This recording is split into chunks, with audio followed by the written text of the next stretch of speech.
Hello friends, मैं Ratnesh Bhati. Good morning to all of you. And मैं रत्नेश भाटी हाजिर करता हूँ आप लोगों के अपने चैनल अवसर वाला में। और मैं आप लोगों को पढ़ा रहा हूँ अलंकार। और पिछली क्लास में हम लोगों ने देखे थे अनुप्रास अलंकार के पांचों भेद।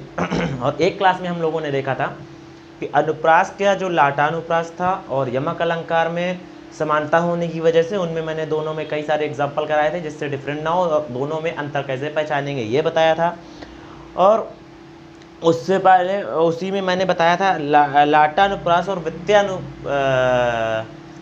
आपका लाटानुप्रास के साथ साथ आपका एक अलंकार और था, उसके साथ मैंने बताया था कि आप किस तरीके से उसमें अंतर पहचानेंगे। ठीक है, तो आज वहाँ से हमारा अनुप्रास का सेक्शन समाप्त हो गया था। तो आज हम स्टार्ट करेंगे आपका यमक अलंकार। ठीक है, यमक अलंकार और यमक अलंकार के भेद।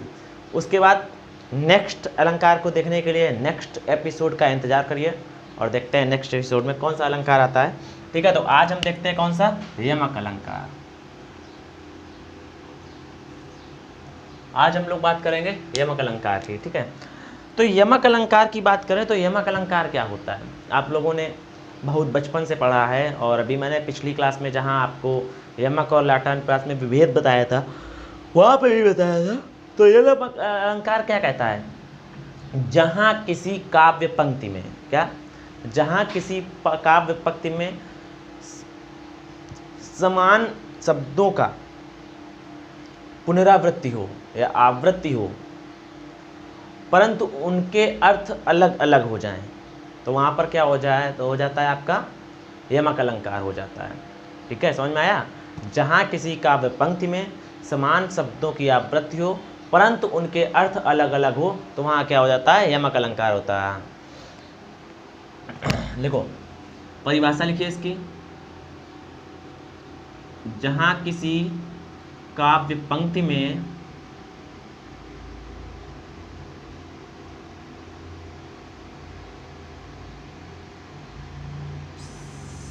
समान शब्दों की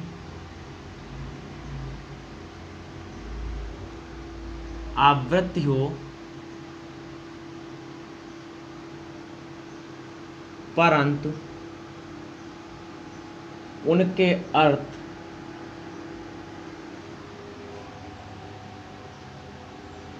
अलग अलग हो ठीक है, तो वहां पर क्या हो जाता है, यमक अलंकार होता है। ठीक है,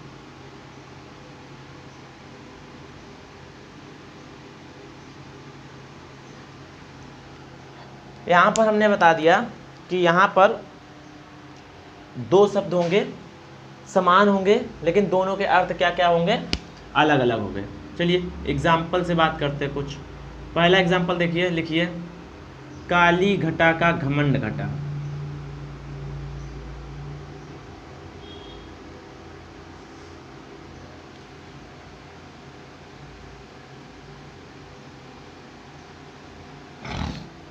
अब यहाँ देखिए, जो घटा शब्द आया है दो बार आया है लेकिन दोनों का अर्थ अलग अलग है। यहाँ काली घटा से मतलब है बादल और यहाँ घटा से अर्थ है मतलब कम होना। ओके, तो दो शब्द आए हैं, समान शब्द हैं, ठीक है, लेकिन दोनों के अर्थ क्या क्या हैं, अलग अलग हैं। इसके बाद दूसरा एग्जाम्पल हम लोग देखते हैं। दूसरा एग्जाम्पल है जगती जगती की मूक प्यास। जगती जगती की मूक प्यास।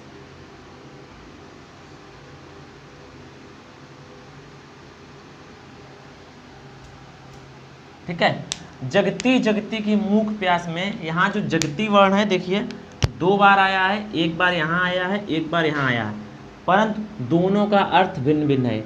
यहाँ जगती का अर्थ है जागृत होना, ठीक, परंतु यहाँ जगती का अर्थ है भूमि या पृथ्वी। ओके, तो यहाँ क्या हो गया, जगती जगती की मूक प्यास में दो अर्थ हैं, दो शब्द हैं, दोनों समान हैं परंतु दोनों के अर्थ अलग अलग हैं। इसके बाद तीसरा हम देखते हैं, तीसरा काफी ज्यादा पॉपुलर है, 3 बेर खाती थी वो।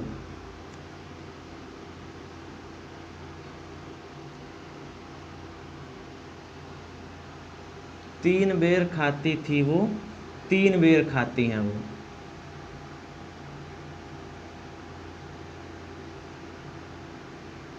तीन बेर खाती थी वो, 3 बेर खाती हैं। अब देखो यहाँ 3 बेर जो है ये, और 1 बेर शब्द ये है, ठीक है। तो यहाँ 2 बार आया है बेर शब्द, और दोनों का अर्थ अलग है। यहाँ मतलब है बार, यहाँ पर क्या मतलब है 3 बार, ठीक है।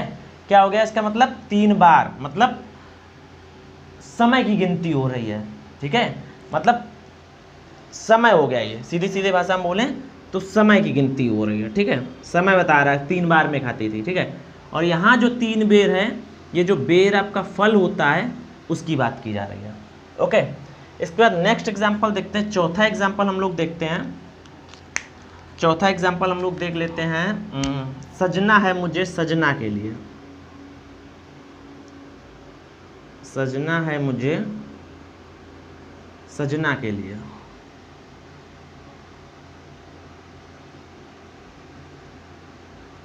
यहाँ सजना वर्ड 2 बार आया है।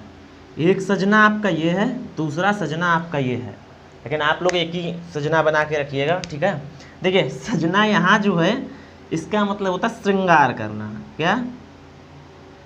श्रृंगार करना, ठीक है, या सजावट करना, ठीक है, संवरना, मेकअप करना, मेकअप इंग्लिश भाषा लैंग्वेज, ठीक है। अब यहाँ पर जो सजना शब्द है ये प्रेमी के लिए है। किसके लिए है?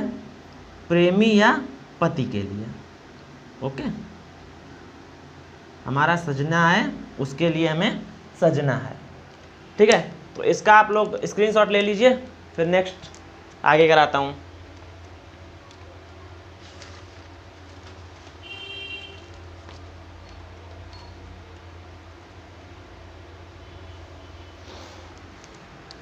हो गया?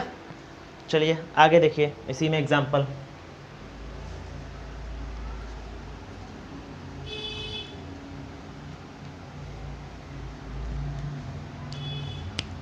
कहें कवि बेनी, कहें कवि बेनी, बेनी ब्याल की चुराई लीनी, बेनी ब्याल की चुराई लीनी।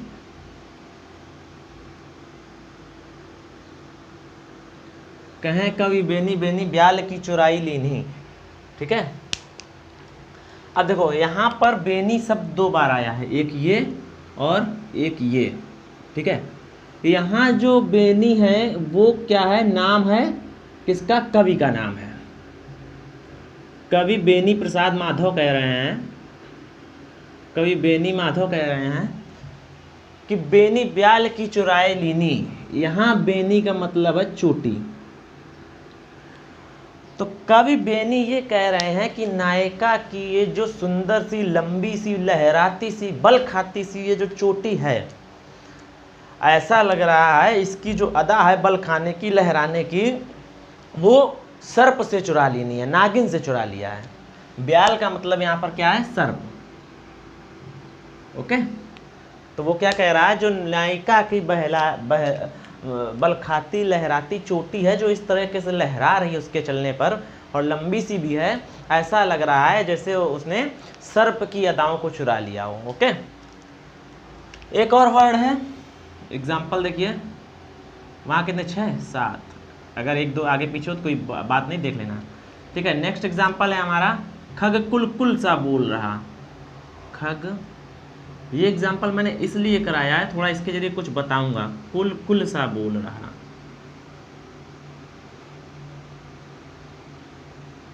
अभी परिभाषा मैंने इसीलिए साफ नहीं किया क्योंकि इसमें कुछ बच्चों के मन में अभी कुछ चल रहा होगा, वो बताऊंगा, ठीक है।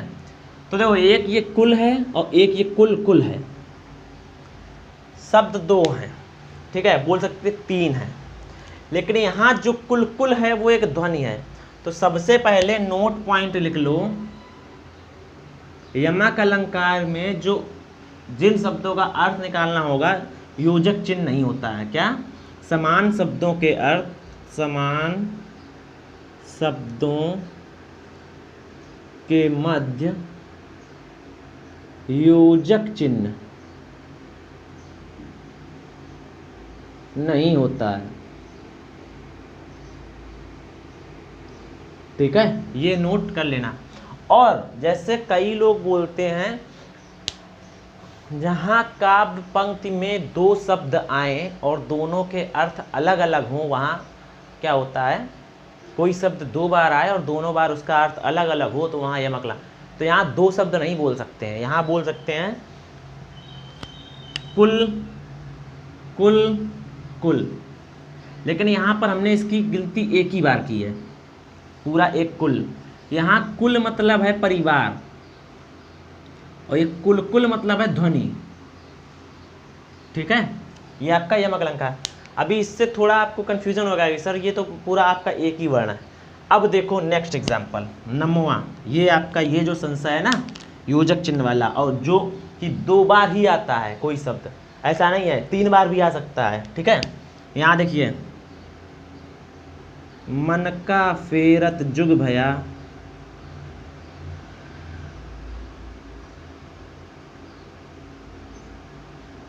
गया न मन का फेर,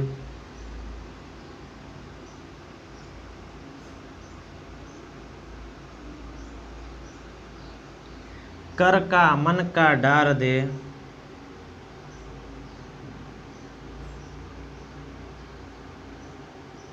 मन का फेर।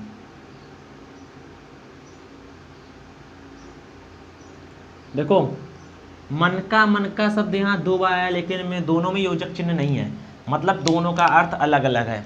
अब देखो, मन का शब्द एक बार, मन का शब्द दो बार, मन का शब्द तीन बार, मन का शब्द चार बार, मन का शब्द पांच बार, कुल 5 बार मन का शब्द का प्रयोग हुआ है। तो यहाँ पर क्या यमक अलंकार नहीं होगा? होगा, लेकिन 5 में से जो 3 बार है वो एक है, और मतलब अर्थ इसके दो ही निकले पांचों में, अर्थ जो है दो ही हैं पांचों में। ठीक है, तो ये चीज़ ध्यान रखना। जैसे यहाँ पर क्या है, मन का फेर, यहाँ मनके का अर्थ है माला, एक मनके का माला आता है, ठीक है, उससे। और यहाँ इसको तोड़ के किया है मन प्लस का, तो यहाँ मन का अर्थ है हृदय, मतलब हृदय का। ठीक है, यहाँ पर मन का मतलब माला ही है, यहाँ मन का मतलब है मन प्लस का मतलब हृदय का, और यहाँ मन का मतलब है माला। ठीक, तो ये चीज है। अब देखो ये बात कही किसके लिए, वो उन ढोंगियों के लिए कही जो संत बने घूमते हैं कि मन का फेरत जुग भया, मतलब माला फेरते फेरते एक युग बीत गया है। ठीक है, माला फेरते फेरते एक युग बीत गया है, पर गया न मन का फेर, मन का मैल नहीं गया है, मन में जो हेरा फेरी चलती वो नहीं गई है। तो इसीलिए कहता है कर का मन का डालते, मतलब दिखावे का मन का ये जो है ये फेंक दो, और मन का फेर, हृदय से मन के, मन से मन का अपने जो माला है उसको फेरो। ठीक है, तो ये था आपका यमक अलंकार। अब हम पढ़ेंगे इसके बाद यमक अलंकार का जो डिवाइडेशन है, कितने भागों में बांटा गया है, इसके कितने पार्ट हैं। ठीक है, जो भी समझ लो आप। तो अब हम पढ़ेंगे यमक अलंकार के प्रकार या भेद। तो अगर हम बात करें यमक अलंकार की, तो यमक अलंकार को 2 पार्ट में डिवाइड किया गया है। यमक अलंकार को 2 पार्ट में डिवाइड किया गया है। पहला है सभंग यमक,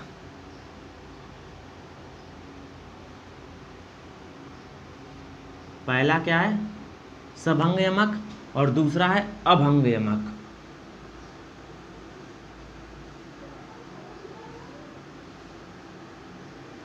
अब ये सभंग यमक और अभंग यमक क्या है, अब ये मैं आपको दिखाता हूँ।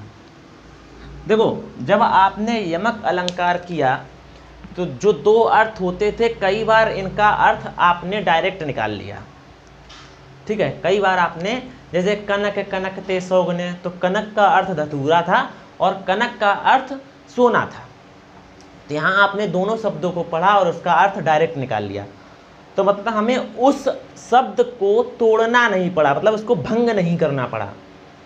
ठीक है, तो जहाँ हमें शब्द को तोड़ना ना पड़े, बिना तोड़े ही उसका अर्थ मिल जाए, वहाँ पर आपका हो जाता है अभंग यमक अलंकार। परंतु कई बार ऐसा होता है कि हमें शब्दों को बिना तोड़े उसका अर्थ हम नहीं निकाल पाते हैं। तो जहाँ हमें शब्दों को तोड़ना पड़े, तोड़कर उनका अर्थ प्राप्त करना पड़े, वहाँ पर हमारा क्या हो जाता है, सभंग अलंकार, मतलब भंग करके, मतलब भंग सहित शब्दों को भंग तोड़ करके जब उनका अर्थ निकालें तो वहाँ पर हो जाता है हमारा सभंग यमक अलंकार। तो सभंग यमक अलंकार का मैं एक एग्जाम्पल देता हूँ जिससे आपको थोड़ा समझ में आ जाएगा। एग्जाम्पल लिखिए इसका, पहले परिभाषा लिखो इसकी परिभाषा लिखो। जहाँ शब्दों को तोड़कर लिखो, जहाँ शब्दों को तोड़कर उनका अर्थ निकाला जाता है,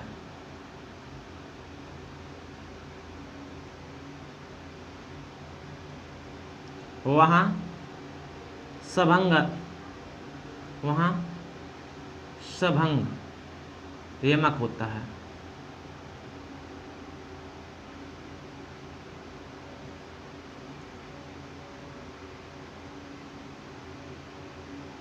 ठीक है, अब इसका एग्जाम्पल देखिए, मैं एग्जाम्पल भी दे देता हूँ आपको।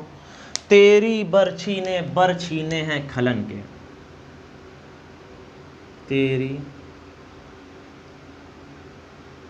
बरछी ने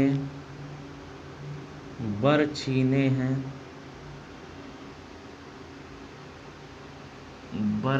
हैं, खलन, खलन मतलब होता दुष्ट। तेरी बरछी ने बर छीने हैं खलन के। तो यहाँ बरछी शब्द को पहले हम तोड़ेंगे कैसे, बरछी और प्लस ने।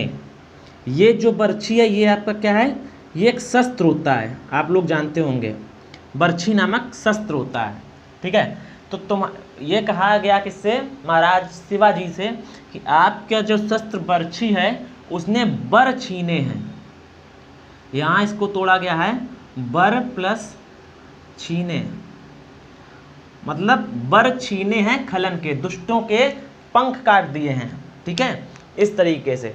तो तेरी बरछी ने बर छीने हैं खलन के, यहाँ पर देखिए हमने बरछीने बरछीने दोनों पूरा वर्ण साथ में लिखा होता है, लेकिन हमें इसका तोड़ के अर्थ निकालना पड़ता है। तो जहाँ शब्दों को तोड़कर उनका हमें अर्थ निकालना पड़े, जहाँ शब्दों को तोड़कर उनका अर्थ निकाला जाता है, वहाँ सभंग यमक अलंकार होता है।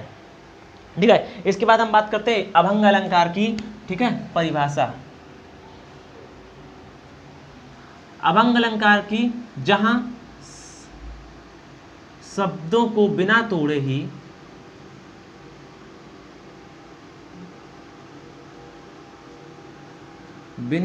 ही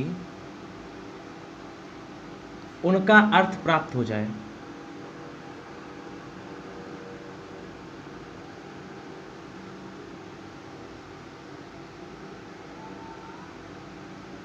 वहाँ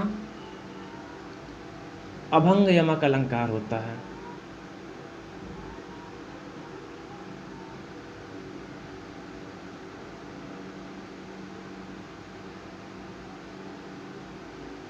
ओके, अब इसका एग्जाम्पल देखिए। ऊदो जोग जोग हम नाही, क्या है, ऊदो जोग जोग हम नाही। आपको बहुत ज़्यादा तरीके से याद भी रखना पड़ेगा इनको, क्योंकि कई बार होता है कि अब यहाँ आपको अगर जोग जोग का अर्थ नहीं पता होगा तो आप वहाँ पर उसको सही नहीं कर पाए। यहाँ जोग मतलब होता है योग विद्या, तो यहाँ पर नायिकाएं ऊधो से कह रही हैं, ऊधो हम योग विद्या नहीं जानते हैं और इतने योग्य, यहाँ योग का मतलब है योग, हम इतने योग्य नहीं हैं कि योग विद्या जानते हों। ठीक है, इसका एक दूसरा एग्जाम्पल नोट कर लीजिए।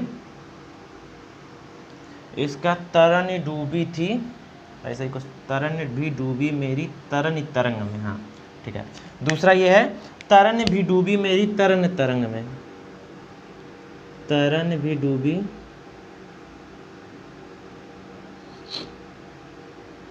मेरी तरन तरंग में। ठीक है, यहां पर देखो, यहां पर जो पहला तरनी का अर्थ है, ठीक है, यहाँ जो पहला तरणी है मतलब इसका मतलब होता है नाव। ठीक है, और दूसरा जो तरणी है वो उसका अर्थ है सूर्य। ओके, तो यहाँ आपने क्या किया, शब्दों को तोड़ा नहीं, उनका डायरेक्ट अर्थ निकाल लिया है। ठीक है, और यहाँ पर तो क्या हो जाता है, डायरेक्ट अर्थ जहाँ निकाल देते हैं वहाँ क्या हो गया, अभंग यमक अलंकार। इसके बाद अगर एक देखें, तोरो तोपर बारो उर्वशी सुन राधिके सुजान तू मोहन के उर्वशी हो उर्वशी समान। ठीक है, इसको हम लिख देते हैं, फिर आप लोग जरा बताइएगा इसमें कौन सा अलंकार है। चलो, तोपर बारो उर्वशी,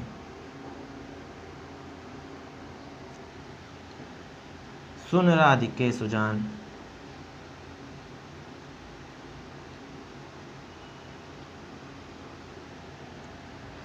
ठीक है, तो पर बारो उर्वशी सुन राधिके सुजान तू मोहन के उर्वशी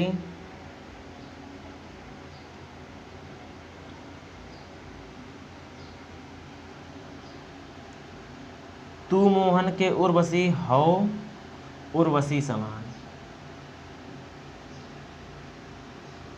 हो उर्वशी समान। अब इसमें आप लोग बताइए कि कौन सा अलंकार है। देखो यहाँ पर एक ये उर्वशी है और एक ये उर्वशी है। ये गोपिकाएं हैं जो वो राधा से बोल रही हैं कि तोरो बास तोपर बारा उर्वशी सुन राधिके सुजान, हे राधिका सुनो, तुम पर तो कई सारी जो उर्वशियां हैं वो भी आप पे बारी हैं, न्यारी व्यारी हैं। ठीक है, तू मोहन के उर्वशी, यहाँ पर देखो कौन सा यमक अलंकार है।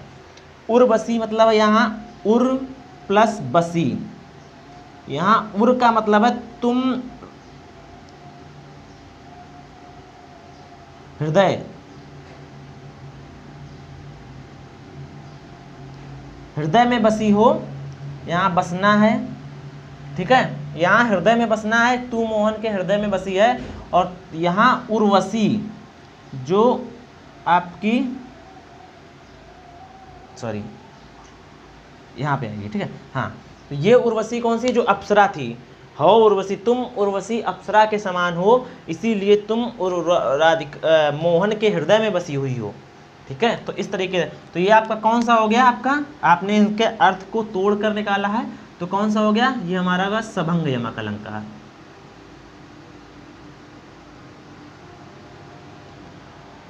तो यहाँ से हमारा यमक अलंकार का जो पार्ट होता है वो समाप्त होता है।